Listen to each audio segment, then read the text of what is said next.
la gracia que Dios le dio de estar cerca de los gobernantes. Así que fue un profeta que vivió continuamente en los palacios de gobierno. Casi todo el libro, repito, son visiones y sermones. Y Isaías, de la familia real a la que pertenecía, era un hombre que recibió órdenes de Dios de predicar con valentía y con audacia. Uno de los problemas más grandes que enfrentamos actualmente en la sociedad es que cuando estamos delante de un funcionario público, cuando estamos delante de un gobernante o cuando estamos delante de alguna persona poderosa o con dinero o con influencia, los cristianos como que nos comenzamos a hacer chiquitos, como que comenzamos a titubear y a tartamudear, y lo que le teníamos que decir ya no se lo decimos, porque existe en la naturaleza humana, en la carne, la tendencia de tratar de agradar a las personas, de caerles bien, de que no me vaya yo a decir algo que después ya no me dé hueso cuando llegue a diputado, o cuando llegue a gobernante, o cuando llegue a presidente.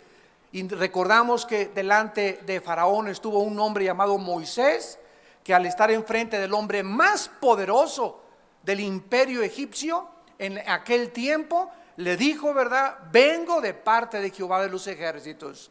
Y Faraón era un hombre que así con el dedo podía mandar a matar a cualquier persona. Sin embargo, Moisés sabía que al venir de parte de Dios era mucho más grande la comisión que él tenía que enfrentarse con cualquier hombre cuyo aliento está en el poder de Dios.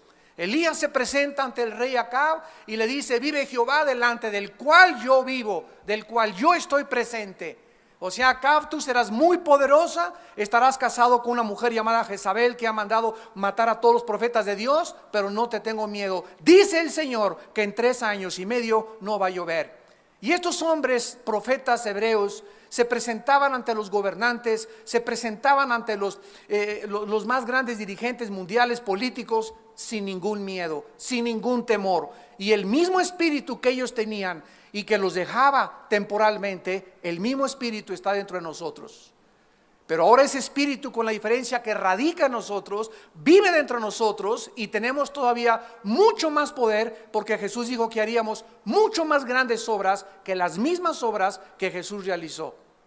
Así que nosotros tenemos que estar conscientes de que Dios no nos ha dado un espíritu de cobardía. Juan el Bautista le dijo a Herodes, el emperador más grande, el gobernante en su época: no te es lícito que vivas en adulterio con tu cuñada. Así le dijo Herodes: tú no puedes vivir con tu cuñada porque estás casado, y con la mujer que vives es tu amante. Y esta agresividad, esta audacia, esta forma de expresar los pensamientos de Dios a los gobernantes es lo que se necesita actualmente. Pero se ha perdido todo esto por el afán de hacer alianza, del compromiso, de caer bien. Y nosotros somos hombres y mujeres que hemos sido enviados al mundo a quitarle las vendas de las tinieblas, de la ignorancia a la gente, para que la luz de Jesucristo resplandezca en sus corazones. Este hombre Isaías fue odiado y obstaculizado por un rey llamado Acaz, y favorecido y respetado por Ezequías, aproximadamente en el año 716-690 antes de Jesucristo.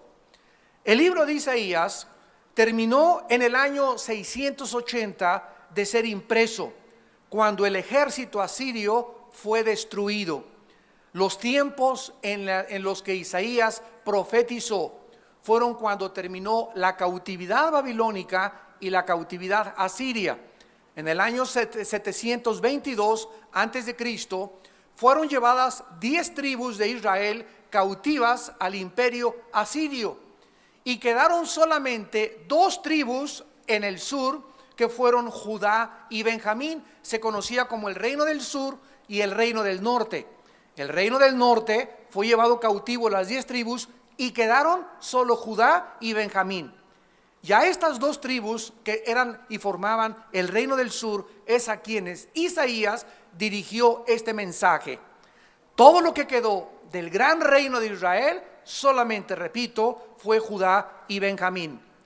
Estos tiempos de Isaías eran tiempos desesperados, porque el pueblo vivía bajo una continua amenaza de ser invadidos de los imperios extranjeros. Entonces la gente se desbocaba, la gente se desbalagaba, se quería divertir, quería olvidarse de la cautividad a la que podían ellos enfrentarse, etcétera, etcétera. Y en lugar de que las pruebas, la maldad y las presiones los acercaran a Dios, los hicieron alejarse de Dios. Y este libro es una grande advertencia a todos nosotros como cristianos, porque lo más interesante de este libro es que el mensaje de Isaías fue profetizado y anunciado y proclamado a un pueblo que exactamente se va a encontrar en las mismas condiciones antes de que Jesucristo venga.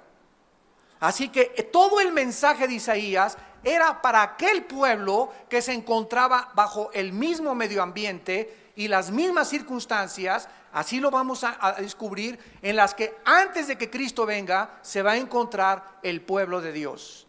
Así que el mensaje de Isaías es mucho, mucho más moderno para nosotros que para cualquier otra generación, porque es un mensaje para el pueblo de Dios en los últimos días. Y así se va a encontrar el pueblo de Dios antes de que Cristo venga.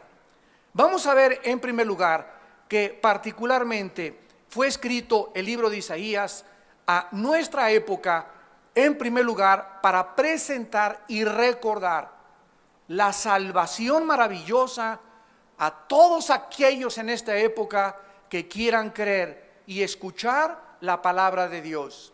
Porque de tal manera amó Dios al mundo que ha dado a su Hijo unigénito, para que cualquiera de ustedes que en Él cree no se pierda, mas tenga la vida eterna. Así como Isaías fue en sus tiempos un gran evangelista, ahora hemos sido llamados nosotros también a evangelizar al mundo, a contarle al mundo las buenas noticias de que Dios los ama. Pero ¿cómo que Dios me ama?, me preguntará alguna persona ante la situación en que yo me encuentro. La Biblia nos muestra que la mayor parte de la humanidad se encuentra desesperada. La generación en la que tú vives y en la que yo vivo es una generación llena de ansiedad.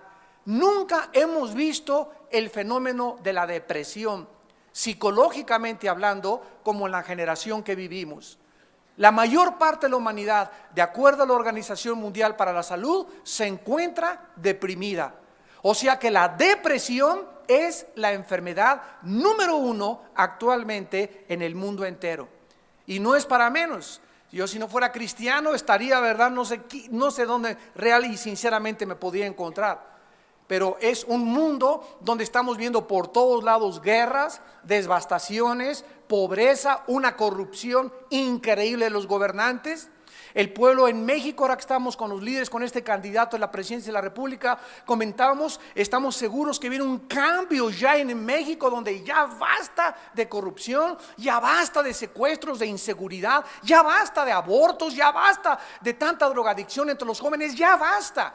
Y no podemos solamente quedarnos en ya basta y ya no queremos esto, sino que tenemos que hacer algo nosotros, tenemos que actuar, tenemos que formar parte de la acción que se está llevando a cabo a través del poder del Espíritu de Dios. No podemos quedarnos solamente en quejumbrosos y ya no quiero esto y aquello, sino tenemos que comenzar a orar, comenzar a buscar a Dios con todo nuestro corazón, comenzar a vivir más en esta palabra, a conocer más sus pensamientos, a sentir más su presencia, para que podamos tener una dirección clara, una esperanza, una seguridad, donde podamos realmente saber que vamos conforme a donde los vientos del Espíritu Santo están soplando. De tal manera Dios amó al mundo. El mundo necesita hoy más que nunca el mensaje de las buenas noticias de la salvación en Jesucristo. Ya no hay Mesías, no es el Dalai Lama, no es Mahatma Gandhi, no son los masones, no es un partido político, no son los sistemas económicos, no son las filosofías, ni las ideologías, ni la ciencia tampoco podrá cambiar el mundo. El único que lo puede cambiar es Jesucristo, el Hijo de Dios. En segundo lugar, Este libro advierte este libro. Es como una campana de alarma, como lo vamos a comenzar a ver. Como cuando el Titanic se comenzó a hundir y más de 1,600 personas se fueron al fondo. Comenzaron los que estaban ahí en el tercer y cuarto piso, ja, ja, ja, y jo, jo, jo, y tráiganme otra de champán, y tráiganme más botellas, y riéndose, y este barco es inundible. Cuando salió de Inglaterra decían, jamás nadie lo puede hundir, y sin embargo un miserable y pequeño témpano, ¿verdad?, de hielo, un iceberg, le hace un boquete tremendo, comienza a entrar el agua, le avisan al capitán, la gente seguía, el capitán dice, no le avisen a nadie porque no va a hundir esto el barco, y de repente se pasa de una cavidad a la otra cavidad, a la parte en medio, el agua, y cuando entra el agua en medio, al primero y al segundo piso, el capitán dice, esto ya no tiene salvación, y comenzaron a sonar la alarma, sálvese el que pueda. La gente dejó sus joyas, la gente dejó su marihuana que llevaban ahí, su cocaína, sus botellas de licor y todas las cosas que tenían al amante, y corriendo y a ver quién podía aventarse una balsa para poder ser rescatados del hundimiento de este barco. Y así Dios está sonando una alarma, talán, talán, tilín, tilín, tilín. Ahorita por el juicio viene, el juicio viene, el juicio viene, pero a los justos, dice Dios, resplandecerá la luz en vuestra justicia.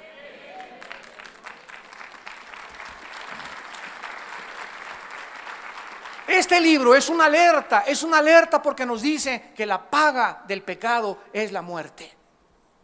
La paga del pecado es la muerte. Todos ustedes que sufren actualmente, que tienen culpa, que tienen vergüenza, que se metieron en deudas, que te andan buscando por tranza, que tus pecados te han alcanzado, tienes que aprender que es la razón por la cual se sufre en la vida. Es verdad que aunque no pequemos vamos a sufrir, pero tenemos a Dios de nuestro lado. Tenemos la esperanza que nos va a sacar. Tenemos la conciencia tranquila que no hemos ofendido a nadie. Y tal vez suframos por causa de la justicia. Pero cuando sufres por causa de tus pecados, por tus robos, por tus engaños, por la forma como tratas a tu esposa, por no entender que esta vida es corta, que tenemos la eternidad enfrente de nosotros, dice la Biblia, duro es el camino de los transgresores. La paga del pecado es la muerte. El alma que pecare, esa morirá, dice el Señor. En tercer lugar, este libro consuela a todos los que confían en Dios. Dice en el capítulo 3 de Isaías, versículo 10, decid al justo que le irá bien, porque comerá de los frutos de sus manos. Es verdad que el justo y nosotros los cristianos estamos enfrentando un mundo horrible de discotecas, de pornografía, de corrupción, de hipocresía, de enfermedades mentales, de depresión, de ansiedad. Pero Dios te dice en esta mañana, tú mantente firme, ahonda y profundiza aún más tus convicciones, porque yo te juro, dice el Señor, porque es la palabra del Señor, que te irá bien en la vida. Te irá bien en la vida. Vas a salir adelante. Yo estoy contigo y no te dejaré ni te desampararé. Mi brazo derecho está con tu mano. Muchas son las aflicciones del justo, pero de todas nos salva el Señor.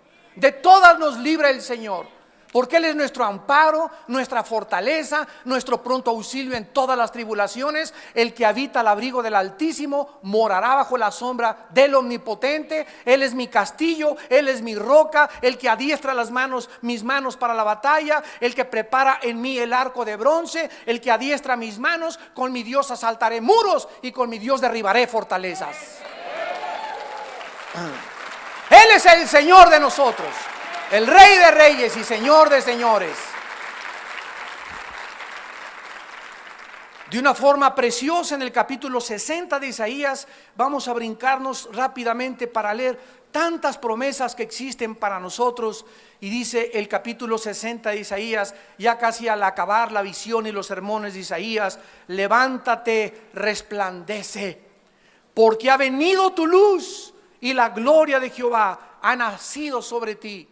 lo primero que se nos manda es levantarnos. No podemos estar sentados quejándonos, desanimados, deprimidos, ahogados en el pozo de la desesperación y esperar que podamos brillar. No, nuestra responsabilidad es levántate y resplandece. ¿Por qué? Porque en una luz no se puede esconder debajo de una mesa. Una luz no se puede meter debajo de una casa. Una luz tiene que levantarse para que alumbre todo. Y nosotros somos la luz del mundo. Y no podemos en el mundo andar así. Ay, metí la casa. Ay, tengo muchos problemas. Ay, ya nadie me quiere. Ay, esto y el otro. Ay, me dejó mi novia. Ay, me dejó mi esposo. Y ya estoy deprimido. Y me voy a ir al alcohol. Y me voy a las drogas. No, de ninguna manera. No huyas. No tome los caminos equivocados. No uses anestésicos que solamente van a hundirte más en la desesperación. Levántate y resplandece. Cuando nos levantamos, comenzamos a brillar. ¿Y por qué? Porque dice la Biblia, porque ha venido tu luz, porque la gloria de Jehová ha nacido sobre ti. El Espíritu Santo ha entrado a nuestras vidas para que podamos reflejar la gloria de Dios en la faz de Jesucristo.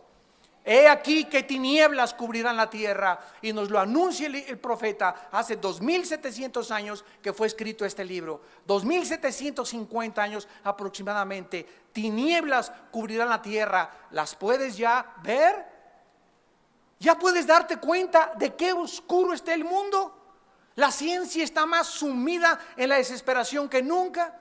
Cada vez la depravación y la pornografía, matrimonios gays, la homosexualidad, la corrupción de los políticos, las filosofías, las escuelas. Pueden sentir, amados santos de Dios, nosotros que somos el pueblo de Dios, el tesoro de Dios, podemos sentir ya cuántas tinieblas hay, cuánto satanismo, cuánta maldad, cuántos robos, cuánta delincuencia, cuántos secuestros. Las tinieblas aún se van a hacer más densas. No dejes que esas tinieblas vengan a tu casa, se metan a tu casa, te ahoguen en la confusión, porque las tinieblas es el reino donde opera Satanás. El Espíritu Santo opera en el reino de la luz, y yo me tengo que salir de las tinieblas y estar bajo el reino de la luz. Necesitamos hoy más que nunca en nuestra vida luz. Porque la luz es la que nos da dirección, es la que nos dice que estamos bien. En la oscuridad, en la cueva, sin luz, sin ninguna lámpara, nos desesperamos y nos confundimos. Gruñimos como los osos y caemos como ciervos o cervatillos heridos de sus patas en las trampas, en las cuevas y en los hoyos. ¿Por qué? Porque ha venido nuestra luz. Dios ha venido a nosotros para darnos esta esperanza. Y sobre ti, dice la Biblia, amanecerá Jehová, y sobre ti será vista mi gloria. Andarán las naciones a tu luz, y los reyes al resplandor de tu nacimiento. Alza tus ojos alrededor y mira, todos estos se han juntado, vinieron a ti. Tus hijos, dice el Señor, vendrán de lejos, y tus hijas serán llevadas en tus brazos. Así es, Dios nos promete a nosotros en esta generación que Él salvará a nuestros hijos. Son de nosotros nuestros hijos, y se los vamos a arrebatar a Satanás. Y mis hijos no se los van a llevar las drogas, y no se van a caer en la prostitución, y no van a caer en el alcoholismo. ¿Por qué? Porque son nuestros hijos y nuestra simiente es santa, pero tenemos que luchar por ellos. Tenemos que ser valientes, tenemos que brillar, tenemos que levantarnos, porque hay mucho por lo que luchar en la vida. Entonces verás y resplandecerás, versículo 5, se maravillará y ensanchará tu corazón, porque se haya vuelto a ti la multitud del mar, y las riquezas de las naciones hayan venido a ti. Todas estas promesas que Dios le dio al pueblo antes de que Cristo viniera eran para nosotros. Porque nosotros somos esa generación, como lo vamos a ir discerniendo en este libro maravilloso de Isaías. Y finalmente Isaías describe un retrato del Mesías como ningún otro retrato se encuentra en el Antiguo Testamento. En el capítulo 53 de Isaías, versículo del 3 al 6, este hombre escribió antes de que Jesús naciera, para ser exactos 750 años antes.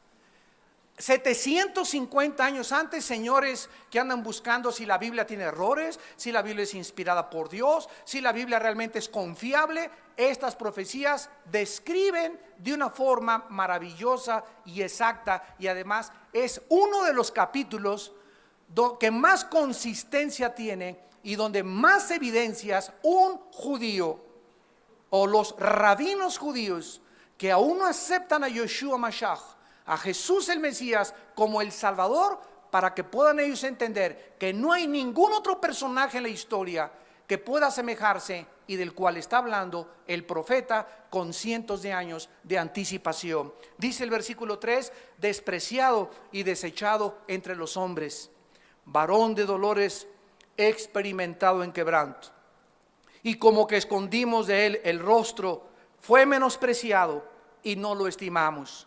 Ciertamente llevó él nuestras enfermedades y sufrió nuestros dolores. Y nosotros le tuvimos por azotado, por herido de Dios y abatido. Mas el herido fue por nuestras rebeliones, molido por nuestros pecados. El castigo de nuestra paz fue sobre él, y por su llaga fuimos nosotros curados. Hablándoles con mucho amor y con mucho respeto y con mucha misericordia a los rabinos judíos, díganme ustedes, señores rabinos, ¿quién de ustedes, rabinos, llevó nuestros pecados en una cruz? ¿Quién ha muerto en una cruz? ¿El Dalai Lama? ¿Quién murió en una cruz? ¿Mahatma Gandhi? ¿Quién murió en una cruz? ¿Buda? ¿De quién se ha escrito y de quién se ha ensombrecido en las tinieblas de la filosofía para describir a los falsos profetas en contraste con el Mesías Jesucristo? Despreciado y desechado entre los hombres desde que nació Jesucristo, la Virgen María embarazada con José, su esposo, buscando un lugar donde parir al niño. Desde que nació Cristo, antes de que naciera, el mundo ya le había cerrado las puertas. Aquí no puedes nacer, vete de aquí. Y no encontró ningún lugar donde el Hijo de Dios, el creador de los cielos y de la tierra, el juez del universo, el legislador de la moral, pudiera nacer. Y nació en un humilde pesebre. Desde que entra el Salvador al mundo, desde que entra al escenario mundial, desde que baja este planeta del cielo de otra dimensión, Él nos muestra que Él entraba al escenario mundial vestido totalmente de humildad. A los 2 años tiene que salir huyendo, y durante toda su vida sus hermanos lo rechazan, su familia lo rechaza. Y durante 3 años y medio predico el evangelio de la gracia, diciéndole a la gente: el reino se ha acercado, el reino se ha acercado, el reino se ha acercado, arrepiéntanse de sus pecados. No son animales, no venimos de los animales, no somos el producto de una evolución y una selección natural. Somos gentes, ciudadanos del cielo, creados a imagen y semejanza de nuestro Creador, agentes morales, responsables, libres, que algún día seremos juzgados, los vivos y los muertos. Esto no es un chiste, vivir no es un chiste. No es Alicia en el País de las Maravillas. No estamos en la telenovela Rebelde. No estamos con Pinocho y con Peter Pan y con todos los cuentos que te contaron cuando eras niña. Tenemos que madurar y entender que la vida es duro. El matrimonio es algo por lo cual tenemos que luchar todos los días. Todos los días hay que luchar por nuestra esposa, por nuestro esposo, o comenzarnos a amalgamar los dos, a entender los dos, a identificarnos los dos. Esto se requiere madurez. Y no, ya no te quiero, ahí nos vemos, puedo encontrar otra. Ya no te quiero, puedo encontrar otra. Es algo por lo cual tenemos que luchar. Por nuestros hijos, nos sacan canas nuestros hijos. Y si no, espérate a que crezcan nada más. Nos sacan canas. ¿Por qué? Porque es la ley de la vida.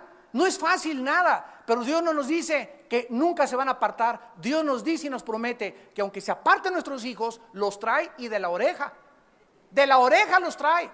No nos promete que no se van a ir. Se brincan las rejas, hacen diablura y media, hacen travesura y media. Hasta en la cárcel han acabado muchos. Otros los tenemos que ir a recoger a un hospital psiquiátrico, otros en centros de rehabilitación de las drogas. Pero de ahí Dios los trae y los convierte en profetas, y los convierte en predicadores, y los convierte en pastores y misioneros de Dios. Porque ese es nuestro Dios. Y este es el poder transformador del evangelio. Este es el poder transformador del evangelio. Ver a la gente restaurada, ver a la gente que se cayó, a pastores que pecaron, a misioneros que fracasaron, a hombres de Dios y mujeres de Dios, a organizaciones cristianas que se arrepintieron y Dios los levantó mucho, mucho más alto. ¿Por qué? Porque es el poder de Dios para salvación. Cuando el justo cayere no quedará tirado, porque Dios sostiene su mano.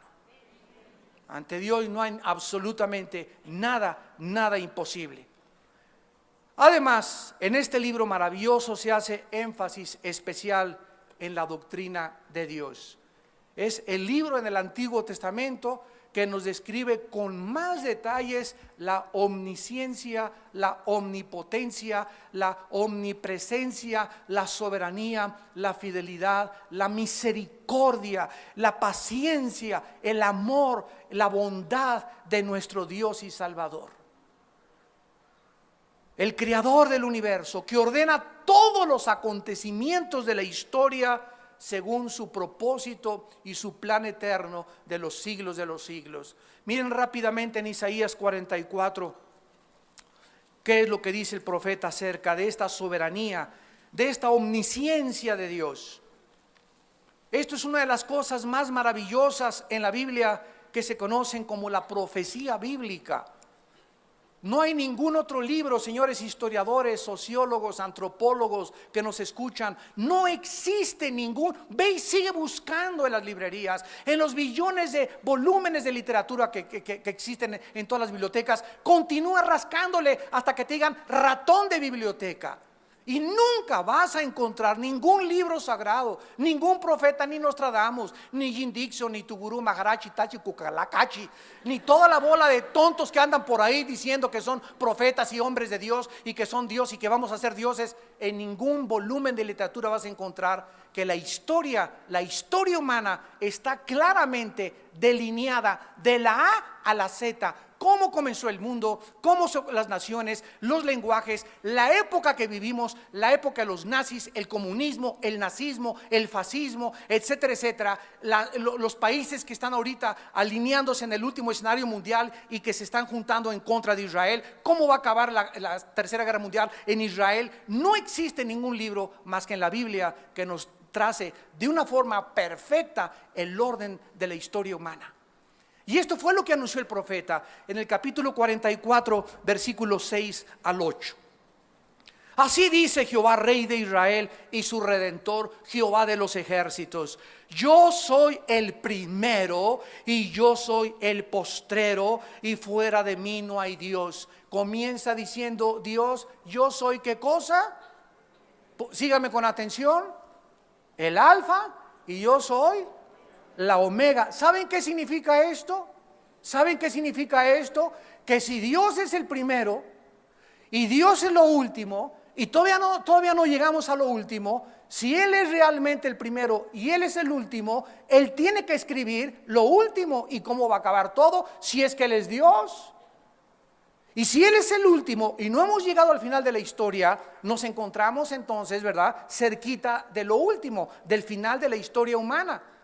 Y Cristo nos dijo: he aquí os lo digo todo, vendrán guerras, terremotos, pestes, hambre, nación contra nación, fenómenos meteorológicos, climatológicos, y será el principio de los dolores.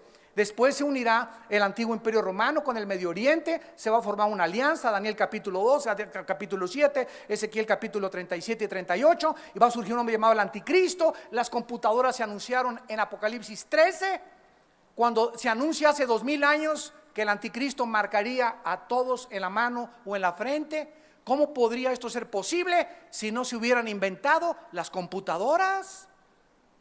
¿Cómo podría Juan hace 2000 años poder escribir que vendría un tiempo cuando el mundo podría ser controlado por una sola organización, por un solo gobierno, si no fuera por el invento de los chips y de las computadoras? ¿Cómo se podría saber en Apocalipsis capítulo 11 que cuando maten a los dos profetas de Dios en Jerusalén, todos los van a ver? ¿Cómo se podría saber que iba a haber un momento en la historia en la que todos íbamos a ver el mismo acontecimiento si no fuera porque en 1957 se inventaron los primeros satélites de comunicación? Y todo este cúmulo de evidencias que hay en la Biblia, ¿verdad?, es porque Dios es el primero y porque Dios es el postrero. Y no solamente lo dice, sino que lo demuestra con las profecías cumplidas. Y dice a continuación el profeta, versículo 7, ¿quién proclamará lo venidero? Lo declarará y lo pondrá en orden. Esa frase, lo pondrá en orden, lo tengo subrayado yo en mi Biblia. Dios es el único que puso en orden la historia. Una prueba: antes de que Isaías escribiera, se estaba anunciando que Dios ordena los acontecimientos de la historia. Si van ustedes al capítulo 2 de Daniel, ahí dice en Daniel que hubo una gran estatua que tuvo un sueño el gran rey Nabucodonosor, y en esa estatua se encuentran en orden toda la historia de los imperios mundiales. Y le dice Daniel al rey Nabucodonosor: la cabeza de oro es Babilonia, eres tú, oh rey. El pecho y los brazos de plata representan al imperio medo-persa, y la historia nos demuestra que después del imperio babilónico siguieron los medos y los persas, que hicieron una alianza. Y después le dice Daniel, cuando estos imperios todavía no habían existido, después del imperio medo-persa habrá un tercer imperio. Y sabemos que el tercer imperio fue los griegos, con el vientre de plata. Alejandro el Magno, a los 33 años de edad, había conquistado toda la Europa, África del Norte y casi todo el Medio Oriente. Y le dice Daniel al rey: y las piernas de hierro es el último imperio que existirá antes de que Cristo venga, con terminaciones de dedos mezclados con barro y mezclados con hierro. Y estas dos piernas después de los griegos surgió el imperio romano, que se dividió en dos, ejemplificado y simbolizado por las dos piernas, Alejandría y Constantinopla. Se dividió el imperio romano en dos y pusieron al obispo de Alejandría y al obispo de Constantinopla. Y la Biblia dice que del imperio romano, los dedos, surgiría 10 naciones que se unirían y formarían un bloque. Y estas 10 naciones, esto fue escrito, damas y caballeros, hace 2600 años. De estas últimas 10 naciones surgiría el anticristo. ¿Quiénes son estas 10 naciones? Dice que surgirían del antiguo imperio romano, ante los ojos asombrados del mundo. En 1957 se firma el Tratado de Roma, donde 3 naciones europeas, bajo un francés llamado Jacques Delors, sueñan con unificar Europa. Y se comienza a llamar el mercado común europeo. Llegamos a 1973 y eran como 8 naciones. Y ahorita, en el siglo XXI, son 25 naciones unidas en Europa, con el bloque más fuerte de Producto Interno Bruto, exportaciones e importaciones que nadie puede competir, ni en los mercados japoneses ni orientales, ni tampoco Canadá, Estados Unidos, México, Chile y Brasil. Nadie puede competir ahorita con Europa. De acuerdo a la Biblia, Dios lo profetizó: el último imperio antes de que Cristo viniera no iban a ser los rusos con el comunismo, no iba a ser Estados Unidos, iban a ser 10 naciones unificadas e iban a surgir de Europa, tal como con nuestros ojos tú y yo lo estamos viendo, para que cuando suceda esto nos acordemos que Él nos lo dijo antes. Y comencemos a levantar nuestra cabeza y a decir, como decían en mi tierra: ¡ah, chirrión! ¡Ah, caray! Esto es verdad. Y cuando yo comencé a decir eso, ¡ah, caray! Esto es verdad, caí de rodillas. Le dije: Señor, tú eres real, tú existes, tú eres bueno, tus palabras son firmes, no ha caído en una sola tierra. Señor, aquí está mi vida, aquí está mi alma, te la entrego, úsame, Señor. No quiero vivir en esta vida y pasar desapercibido simplemente como uno más de tantas personas que se van al camino a la perdición, porque amplia la puerta que conduce a la perdición, y la mayoría van por ella. Pero es una decisión que cada uno de nosotros tenemos que tomar. Tenemos que determinar en nuestro corazón a quién vamos a servir. Y tienes una vida, y yo tengo una vida, para determinar tal vez en esta mañana a qué amo quieres servir. Si Dios no es Dios, vete con tus ídolos, sigue leyendo tus discotecas, síguete revolcando con tu novio, síguete drogando, síguete emborrachando, síguele siendo infiel a tu esposa, porque para ti no hay moral, para ti no hay pecado, para ti no hay temor de Dios. Pero si Dios es Dios, límpiense los que llevan los instrumentos de Jehová, porque sin santidad nadie verá a Dios. Este es el panorama que nos pinta el profeta Isaías. ¿Quién proclamará lo venidero y lo pondrá en orden? delante de mí, como hago yo desde que establecí el pueblo antiguo, desde Abraham hasta la venida de Cristo, el milenio, la nueva Jerusalén y la eternidad están en la Biblia de la A a la Z.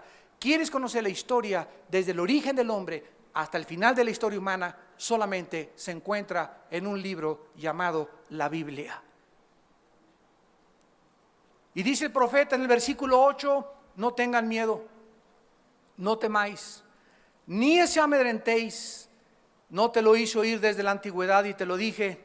Luego vosotros sois mis testigos. No hay Dios sino yo, no hay fuerte, no conozco ninguno. ¿Qué es lo primero que Dios nos dice, amados santos, hermanitos en Cristo? ¿Qué nos dice el Señor? Que no tengamos miedo de la vida. No tengas miedo. Si tenemos un Dios que nos ha puesto en orden todo el panorama de la historia, y si sabemos exactamente qué va a pasar y que estamos en sus manos y que nadie nos puede arrebatar de sus manos, ¿por qué entonces temen, pequeña manada? Yo soy vuestro Dios, poderoso para hacer que ustedes nadie los arrebate de mi mano. Yo soy el Dios con ustedes porque sabemos que ni desnudez, ni espada, ni persecución, ni la muerte, ni lo porvenir, ni los ángeles, ni lo invisible, ni lo visible, nunca nada nos podrá separar del amor de Dios que es en Cristo Jesús nuestro Señor. No tengan miedo, no se los hice oír desde la antigüedad, ustedes entonces son mis testigos. Ustedes son mis testigos de que yo soy Dios. Fuera de mí no hay Dios. Los demás dioses son inventos de la raza humana. Yo soy el Dios de la Biblia, el único Dios vivo y verdadero.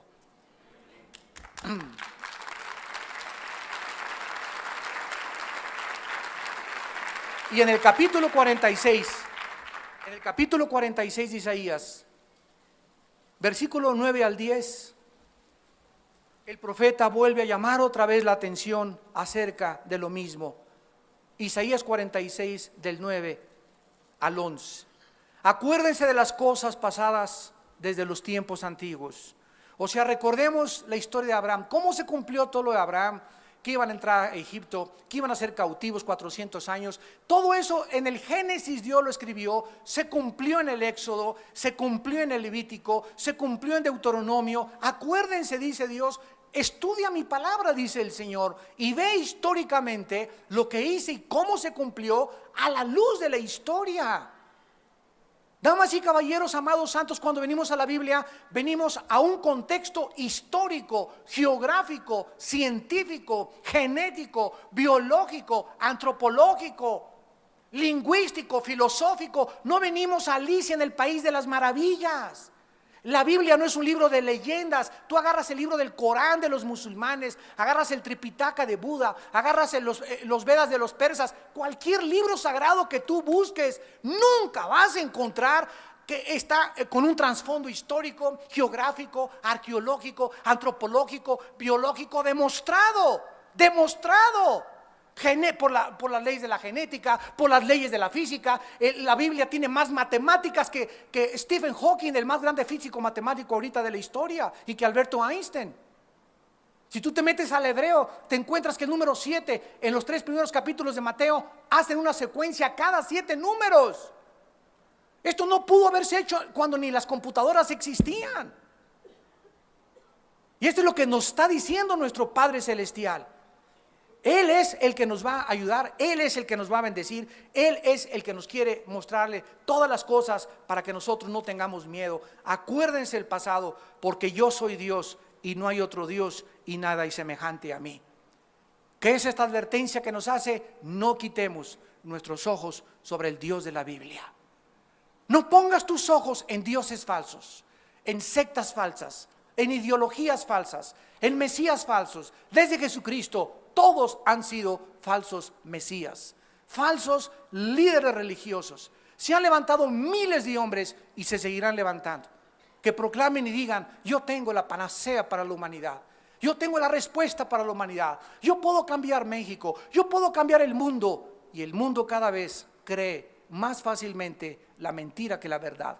¿Qué va a hacer el anticristo? La Biblia lo dice, se va a erigir en Europa y en el Medio Oriente y va a decir: ¿quién como yo? Yo soy Dios. Va a abolir los tiempos, las leyes, va a cambiar el calendario solar del anticristo, va a cambiar los 10 mandamientos. ¿Cómo es posible esto? Ya lo hemos visto miles de veces en la historia. Hace poco yo leí en un libro que el más grande empresario de los medios masivos de comunicación, llamado Ted Turner, dueño de la CNN, la cadena más fuerte que existe de medios masivos de comunicación, dijo al llegar a su oficina: yo ahora les voy a enseñar los 10 mandamientos. Y él hizo sus 10 mandamientos y obligaba a que los empleados que trabajaban en su compañía en la CNN leyeran los 10 mandamientos y se sometieran a ellos. Gracias a Dios que ya no es el dueño, ¿verdad? Ya hay una mezcla ahora de esa compañía y ahora él solamente ocupa un porcentaje mínimo de acciones. Pero cantidad de hombres millonarios, poderosos han dicho eso. Ahora no hay ley más que la mía.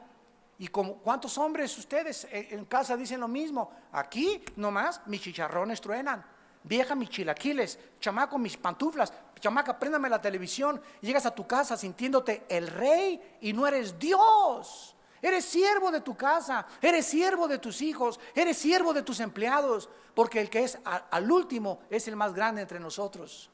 Y el que sirve a los demás será puesto arriba de los demás.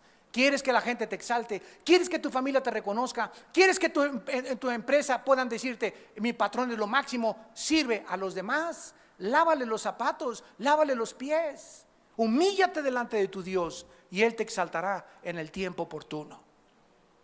Y finalmente dice Isaías en el capítulo 46, versículo 10, que anuncio lo por venir desde el principio y desde la antigüedad, lo que aún no era hecho, que digo: mi consejo permanecerá y haré todo lo que quiero. Que llamo desde el oriente al ave y de la tierra lejana al varón de mi consejo. Yo hablé y lo haré venir. Lo he pensado y también lo haré. En otras palabras, una sola letra y palabra de la Biblia por eso se llama la palabra de Dios, porque es lo que Dios ha hablado y quedó impreso. Y Dios está detrás de este libro y nos dice en esta mañana todas las cosas que yo he hablado y las profecías que se cumplieron en el pasado. Si se cumplieron en el pasado, también se van a cumplir las del futuro. Porque yo haré lo que yo quiero y yo haré lo que yo he hablado. No mudaré lo que ha salido de mi boca. Y estas promesas son precisamente las que nos sostienen. Estas promesas son precisamente las que nos infunden el poder y el valor de vivir para Él. Tú y yo somos vulnerables porque somos seres humanos, tenemos pies de barro, somos frágiles. Dios se acuerda de nuestra condición. Somos sujetos a depresiones, somos sujetos a desánimo, somos sujetos a ya no que a veces, yo se los digo con todo mi corazón, cuántas veces no he amanecido así y tienes ganas de aventar la toalla y amaneces deprimido. No somos querubines y Dios sabe nuestra condición. Dios sabe que aún no estamos en el milenio, aún tenemos un alma, tenemos pecado dentro de nosotros.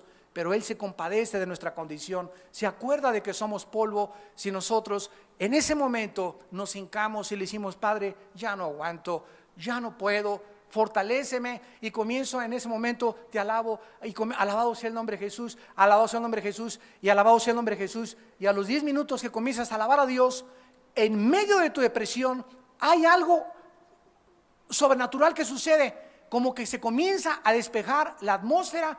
Y te das cuenta que esa depresión no es más que una opresión satánica contra nosotros, invisible, así como si llegara el chamuco y nos rodeara con una sombra y nos hiciera así, nos quiere como exprimir y nos sentimos así que ya no podemos, pero es porque Dios está adiestrando nuestras manos para la batalla. Es ahí cuando tenemos que descubrir que esa depresión no es psicológica, esa depresión no es por ninguna otra cosa más que de los demonios que nos quieren derrotar, que nos quieren hacer sufrir, que nos quieren ver derrotados, que nos quieren ver humillados y que nos quieren ver desanimados, porque un cristiano desanimado es un cristiano que no sirve para nada. Pero descubre a Dios en medio de tu depresión, en medio de tu desánimo, alábale. Hay un poder que no se puede nadie imaginar en la alabanza. Hay un poder cuando llegas aquí en la mañana y ves aquí, y tú llegas, ¡ay, qué ridícula se ve! Yo quiero rock.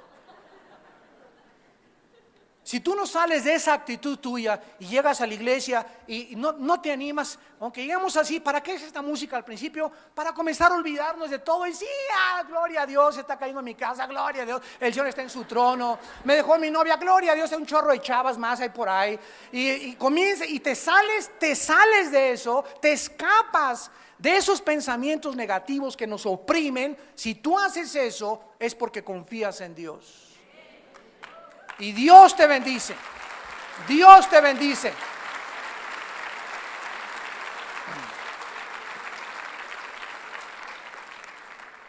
¿Y qué pasa si no lo hacemos?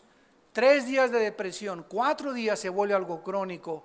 Y sabes una cosa, ni el perro te aguanta.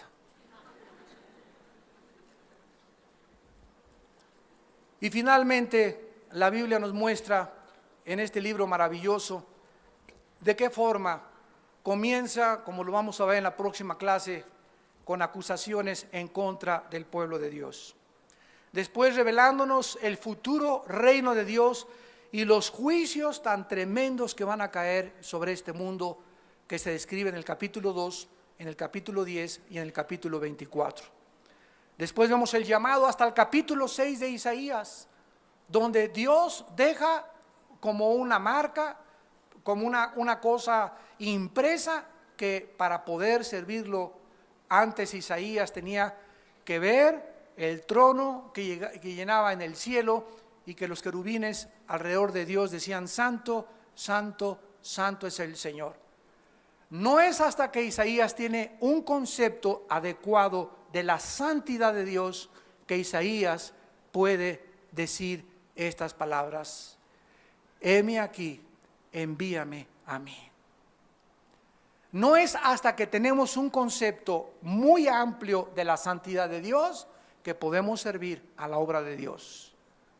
Porque hasta que tú comprendas la santidad de Dios, eres un instrumento poderosísimo en sus manos, porque te vas a santificar, te vas a limpiar cada vez más, te vas a purificar cada vez más, porque sabes que estamos caminando con un Dios que es 3 veces santo. Y finalmente vamos a ver de qué forma termina este libro maravilloso, con los últimos capítulos describiendo el reino milenial, desde el capítulo 11 de Isaías, capítulo 60 al 66, de qué manera tan maravillosa se escribe la vida que vamos a tener en esta tierra, cómo va a haber familias en esta tierra, en el milenio, va a haber reproducción sexual. No nos vamos a casar porque no vamos a necesitar un papel que garantice que le voy a ser fiel a mi esposa. Va a regir Cristo desde Jerusalén con el rey David como gobernador. Y en ese momento ya no va a haber nada de que engañes a tu esposa, ni mucho menos, porque en ese momento va a ser Dios el que castigue inmediatamente el pecado. Y es un libro maravilloso que nos enseña finalmente a que si estas cosas han de suceder, amados santos de Dios, y el tiempo es corto, ¿cuánto más no haríamos bien en estar atentos a este libro como a una antorcha que alumbra en lugar oscuro, hasta que el lucero de la mañana venga y resplandezca en nuestros corazones? ¿Cuánto más no haríamos bien en vivir una vida santa y pía, de entregar lo que tenemos al Señor, de vivir para el Señor, de ya quitarnos tantas banalidades y tantas tonterías y concentrarnos solamente en lo que Dios quiere que nosotros hagamos, en que lo conozcamos y en que sepamos en nuestro corazón que Él es Dios y no hay otro Dios fuera de Él? Oremos. Padre, te damos gracias por el libro de Isaías y el panorama breve que nos has permitido en este momento tener acerca de lo que tú, Señor, nos vas a hablar. Te pedimos, Padre, que cada vez que abramos este libro, lo abramos con temor y con temblor, sabiendo que eres tú el que nos hablas, y que estas palabras que le hablaste a tu pueblo hace 2700 años son las mismas palabras principalmente para esta generación, que estamos al borde de la destrucción mundial. Estamos en el precipicio ya, Señor, de los juicios, y donde nos damos cuenta que está establecido a los hombres que mueran una sola vez y después el juicio. Y que toda obra y toda palabra que hayamos hecho será traída a juicio.